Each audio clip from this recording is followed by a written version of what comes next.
with another wonderful speech you are compelled to listen to, I hope. But let me start off with a fun little question. In today's world, what superpower do you think is a good one to have? Super strength, intelligence, or adaptability? But National Geographic's never showed you this before. Okay, for the sake of my script, let's assume most of you guess strength, maybe intelligence, though science and history present us with a totally different answer. Teleportation. I'm kidding. Adaptability, of course. But why is that? Dinosaurs roamed our Earth for millions of years. They were stronger than any animal alive today, yet they disappeared. Some of the smartest companies dominated our world trade markets. Today, they're just case studies, mainly used to torment business studies students, such as yours truly. But even then, every single day, we witness adaptations of our own. Sometimes the subject that we thought that we would ace, we struggle in. Or the sudden group projects with people you have never spoken to before. At first, panic sets in. But then, so does adaptation. You change your study method, somewhat learn from your mistakes, and figure out how to collaborate just enough to make past that gnarly observation. That's why today's theme, Adapt, Ascend, Be, is not just 3 words. It's a blueprint for living in a society that changes faster than some of us change sheets. The first step is to adapt. Adaptation is the art of bending without breaking. It allows us to shift, to adjust, and to stay standing. Think of a tree in a storm. The tree that is rigid and refuses to bend will snap, but the one that sways with the wind will always remain standing. We've all had moments. Oh yeah, sorry. Okay. The next step is to ascend. Ascending is rising above our struggles and growing into ourselves. Life is not about crawling. It's about lifting and it's about soaring. Let's think of an airplane on the ground, for example. An airplane on the ground needs to adapt to its own weight, speed, and balance.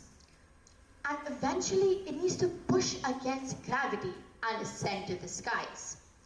Without that initial leap, it's going to remain forever on the runway, being sued by some very angry passengers. To step out of a comfort zone for children or even parents of our age is to raise our voice, even if it shakes. It's about turning failures into fuel to keep moving forward. Fun fact, I had a Neeraj Chopra era of my own. Those of you who don't know, he's an Olympic gold medalist of javelin throw. And on the other side of the coin was me entering DPSD clusters 3 days after learning how to throw one for the first time. It went as well as you could probably expect. I wanted to give up, but Mama raised no quitter. I adapted, I prepared, and I practiced my arm off. Surprisingly, I wasn't the worst player on the team. I wasn't even sued for attempted murder through impalement. What a win, am I right? That day, I learned I could believe in myself. I could stand taller. That was my ascent. The next step is the hardest, but also the most beautiful. To be. To be is to arrive at a place of authenticity. We live in a world obsessed with comparison. Be it grades, rankings, or even followers. We measure ourselves against everyone else. But let me let you in on a little truth. Being extraordinary is not cloning someone else. To be extraordinary, all you have to do is be you. Isn't that comforting? Life isn't about climbing higher. It's about staying grounded. Windows down, shades drawn, unafraid of storms. That's why you're supposed to inspire yourself by believing. When you inspire yourself, you inspire others as well. Think about the icons you admire the most. It's not only their success that inspires you, it's their originality, it's their authenticity, and probably that healthy bank account. Now for the moment we've all been waiting for since the second I started talking, the conclusion. When life changes, don't resist it, adapt. When the world feels heavy, don't just carry it, ascend. And when someone pressures you to be someone else, pause, breathe, and simply be you.